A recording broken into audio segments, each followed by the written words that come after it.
Have you ever seen an NBA fan do so outrageous you just think, what is going through their mind?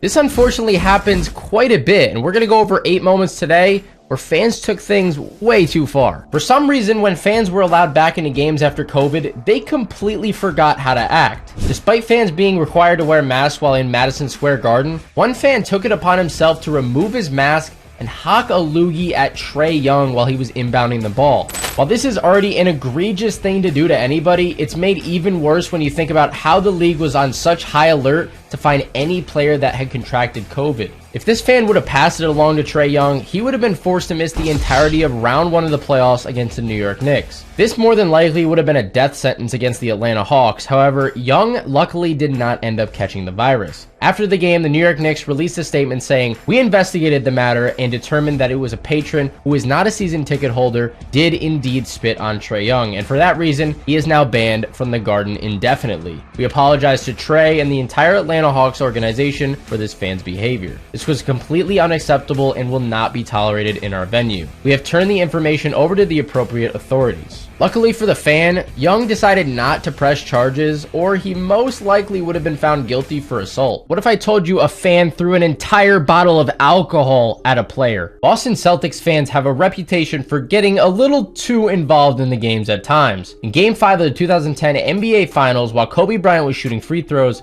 a fan threw a bottle of vodka onto the court. While this may not sound like a big deal, depending on where the fan was who threw the bottle was sitting, it could have been very dangerous. The building stands at 162 feet or 10 stories. This means that the bottle could have come flying down over 9 stories, and if it would have hit a player, it could have seriously injured or potentially even killed them. The 2019 NBA Finals brought out the worst of both fan bases. The Golden State Warriors were the villains of the league in their last season with Kevin Durant. Also, Golden State's fans were not used to losing, and when they did not take it well. In Game 3 of the series, Warriors investor Mark Stevens would shove Raptors point guard Kyle Lowry after he jumped into the stands for a loose ball. Lowry would alert security, and Stevens would be fined $500,000 and banned from going to all future games.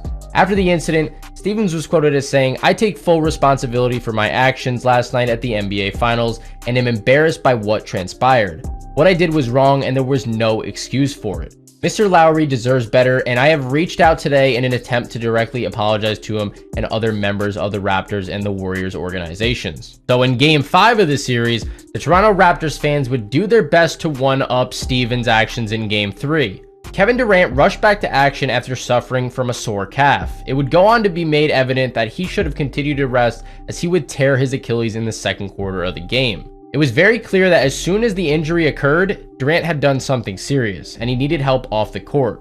In a classless act, multiple Raptors fans would begin cheering the second that they noticed Durant was down with an injury. While it's normal to cheer once a player is up after suffering an injury, this is one of the few times an NBA arena has made it clear they were very happy about a player actually getting hurt. The reason for those cheers was the fact that Durant and the Warriors stood little to no chance of winning the series after this. Durant was one of many key players on Golden State that was hurt at the time, but KD going down would be the nail in the coffin for the Warriors. The city of Philadelphia is known for having some of the most passionate fans in all of sports. Whether it be the Eagles fans booing Santa Claus to this 76ers fan who might have took things a bit too far with his trash talk of Russell Westbrook. While everybody's familiar with the image of the man flipping off Westbrook on national television, the story actually goes much deeper than that, and depending on what you believe, it might have been called for. The fan actually has a doctorate degree and works as a urologist. When he recounted the event in a Facebook post, he said, "To all my Facebook friends who are seeing a picture of me on the internet giving the finger to Russell Westbrook. Actually, 2 fingers, not as simple as it seems. I love to scream at the players, and anyone who has been to a game with me knows this. It's part of my charm." What you may not have seen on any of the video clips is what started the entire thing, which was Russell Westbrook saying, "Sit down, effing fat boy," when I stood up to boo. He goes on to admit that he let things get a little out of hand, and you can tell from this post that he's actually a really nice guy who regrets taking it too far. With Westbrook being one of the most polarizing players of this generation, it's very clear that he is going to get some level of hate. However, there is a clear line that cannot be crossed, and this Utah Jazz fan did just that.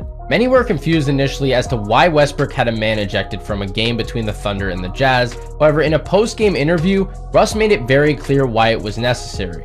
He was quoted as saying, "A young man and his wife in the stands told me to get down on my knees like you used to." It was clear, and Westbrook pointed out that this comment was racially motivated, and there is no place for that at all in the NBA. The Jazz quickly handed the two of them a lifetime ban. In a playoff game between the 76ers and Washington Wizards, emotions were high on both sides. This led to a fan making a horrendous decision that got him banned for life from 76ers games. Russell Westbrook went down with an injury, and as previously mentioned, this is typically a time that even in the most hostile environments, the crowd goes silent and only cheers once the player is back up on their feet. Rather than doing that, the Sixers fan decided to dump popcorn on Westbrook while he was on the ground. The 76ers released a statement saying, "We apologize to Russell Westbrook and the Washington Wizards for being subjected to this type of unacceptable and disrespectful behavior. There is no place for it in our sport or arena."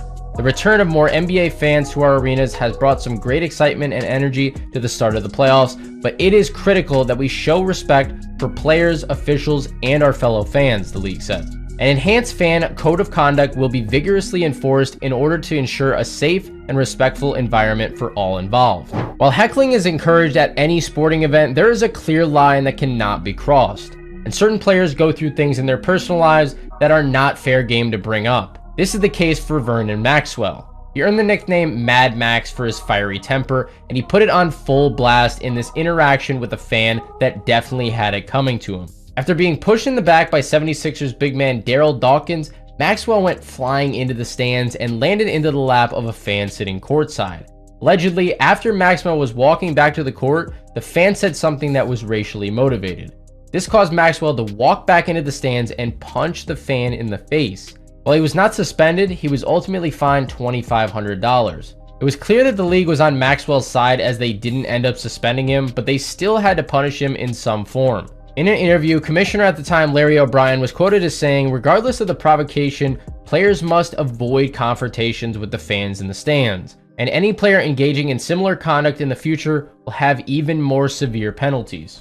If you guys were shocked by any of these moments at all, please consider hitting that subscribe button and dropping a like on the video, as I will be releasing more basketball and football videos shortly.